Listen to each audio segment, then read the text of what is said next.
Stephen Cottrell takes over the Archbishop of Canterbury's official duties as leader of the Church of England in exactly 3 weeks' time. But after Justin Welby's historic resignation over the abuse scandal, now the Archbishop of York is himself accused of failing to dismiss a priest accused of grooming teenage girls. Stephen Cottrell has faced repeated questions about how he's handled abuse cases. 4 years ago, as soon as he was installed as Archbishop here in York, he apologised for failing to take proper action against a priest accused of domestic abuse. The same year, he said sorry to a man raped as a teenager by another vicar. Now we reveal fresh concerns about how he dealt with sexual assault allegations in his previous job. Stephen Cottrell was Bishop of Chelmsford for a decade from 2010. One of his rectors in the same diocese was this man, David Tudor. A woman we're calling Cordelia accuses Tudor of sexually assaulting her multiple times in Surrey in the 1980s. The first time when she was just 15 and he was a school chaplain in his late 20s. I hadn't had many periods at that time, and I had a really bad one that day, and it was really hot and I felt really unwell.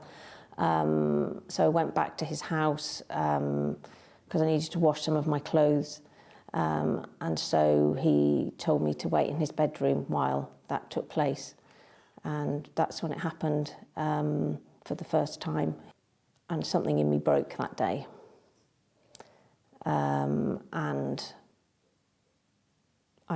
my whole sense of the world changed. A couple of years later, she told her parents, who called the police. Tudor was charged with indecent assault, but was acquitted after persuading the jury she'd been over the age of consent. What impact did that verdict have on you and your family? Well, devastating. The church community, lots of members sent really hateful letters to my family, to the point that my parents had to move out of the area. In 1988, David Tudor was convicted of indecent assaults against 3 other girls, and he served 6 months in prison. But the conviction was later overturned on a technicality.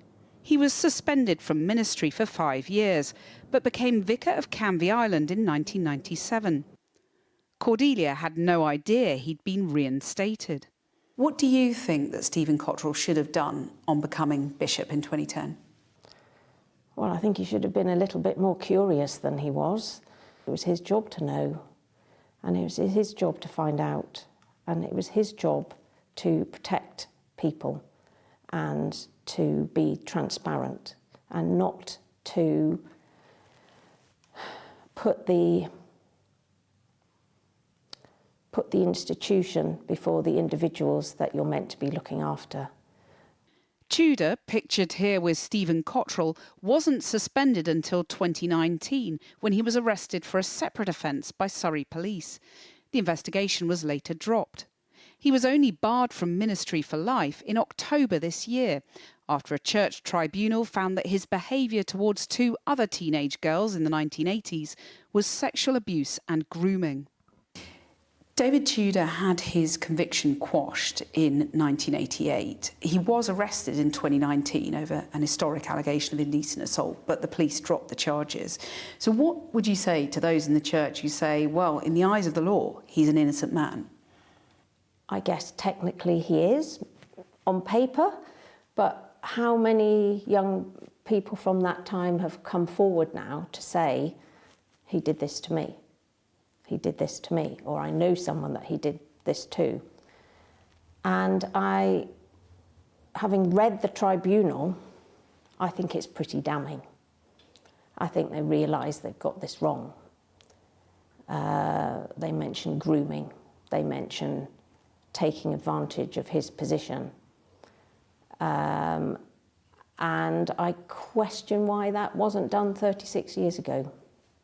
Cordelia is speaking out for the first time because she wants other victims to come forward and report what they know to the police. The calls for Cottrell's resignation are growing louder. I will keep pointing out that there is a serious lack of credibility now when he says he takes safeguarding seriously. To my mind, the fact that you make, the very least, you make somebody an honorary canon of your cathedral, knowing full well what this person has done and the allegations against him, I think is abhorrent and inexcusable. Within weeks, the Archbishop of York takes on a church facing an existential crisis. His own future and that of the institution itself now in growing doubt. David Tudor did not respond to our request for comment. In relation to Cordelia's complaint, Lambeth Palace told us that it was incorrectly sent to them, and they admit they made a serious administrative error in failing to inform Cordelia's lawyer at the time, but that the complaint has now been sent to the correct department. And the Archbishop of York sent us an extensive response, which we've summarised as follows. He said he'd been unable to act further in his previous role unless fresh evidence was uncovered, including new survivors and victims coming forward. He admitted this was unsatisfactory. Under his leadership, the Chelmsford diocese developed an independently chaired supervision body for safeguarding, made up of people from social services, education and the local police, one of the first in the Church of England. As soon as the opportunity arose in 2019, Stephen Cottrell says he did take decisive action to suspend David Tudor, putting in motion the steps that led to him being removed from office. He paid tribute to the bravery of victims and survivors, saying he understood their frustration and hurt. He said he'd like to meet with Cordelia and offer her a bespoke apology.